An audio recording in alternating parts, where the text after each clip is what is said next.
ह्यांना झोपायला ना सोफा वगैरे काही नको, फक्त फरशी झाली म्हणजे झाली. ते बी स्वच्छ पुसून लुटून झालेले फरशी झाली ना, हमखास येऊन यांना लोळून करून सगळं फरशीला तेल लावून जाते या दोघीजण. मी तोंडात हात घालायचं काही सोडत नाही. अजून बारकी मुलं ही आमची. मुलं नसलेलं घर कसलं, तर आमच्यात 3 मुलं आहेत, तर एवढा धिंगाणा घालतात ना त्या मुलं, तर घर तेवढं स्वच्छ बी करायला लागतं आणि तेवढं घाण बी करतात त्या मुलं. देवाघरची फुलं असं का म्हणलेत, तर मुलं असल्याशिवाय घराला घर पण येतच नाही. तर इथं आहे ना, मी माझी मिशन आहे ना वाट बघत होती, मालकीन आमची कवा येत्या. तर दिवाळी सुट्टी बिट्टी संपली की नाही ह्याची, काय करायला ही मॅडम आमच्या.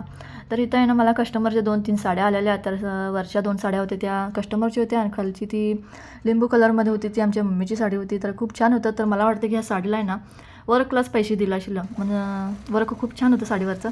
तर साड्यांना फॉल आणि पिको करून घेतलं. नंतर मग आहे ना उरलेल्या तिरक्या कपड्यामध्ये आमच्या मम्मीच्या आहे ना साडीचा तिरका कपडा खूप उरलेला, त्यामध्ये आहे ना बो एक शिवून घेतला. आमच्या मम्मीला मॅचिंग साडीवर पाहिजे राहू दे म्हणून सगळ्या साड्याला हात शिलाई वगैरे घालून घेतली. तर साडीचं असं हे वर्क आहे, खूप छान आहे वर्क साडीला. नेसल्यावर सुद्धा खूप छान दिसेल साडी. तर निघणार नाही आहे, पूर्ण असं वर्क दोऱ्यामध्ये आहे ते.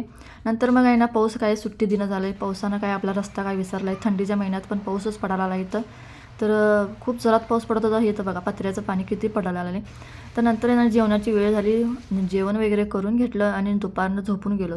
तर संध्याकाळी चहा वगैरे करून दिलं पप्पाला. आणि पप्पा गावात जाताना मुलं मागं लागली त्यांच्या की आजोबा आम्हाला काहीतरी खायला आणा. तर आजोबाने म्हणलं की समोसावाला आहे, तिला पाठवून देतो, त्यांच्याकडून समोसे घ्या. तर समोसे तर आम्हाला ते फसवूनच गेले ते आजोबा. गरम म्हणले आणि गार समोसे देऊन गेले. तर आमचं जर मनच नाराज झालं. वडापाव जरा खास समोसा वगैरे खाऊन झाल्यावर वेळातला जरा अभ्यासाला बसवलं. त्याच्यासाठी ना अभ्यास घ्यायचं म्हटलं ना त्याचा, तर माझ्यासाठी एक चॅलेंजच आहे मुलाचा अभ्यास घ्यायचं म्हटलं तर. का तर माझं मराठी मीडियम आणि त्याचं इंग्लिश मीडियम, तर मला तर खूप अवघड जाते त्याचा अभ्यास घ्यायचं म्हटलं तर. तर इथं संध्याकाळी आहे ना भावानं येऊन एक मस्त असं फ्राय राईस बनवलेला. तर इथे पोरं 3 जणी बसून मला सुद्धा त्यासोबत एक प्लेट खाऊन बघितलं. तर फ्राय राईस हा मस्त असं झालता.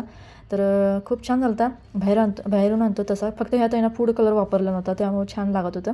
तर मला तर असंच आवडतो फ्राय राईस. कसा वाटला व्हिडिओ नक्की सांगा. चला तर मग येऊया एक नवीन व्हिडिओसोबत.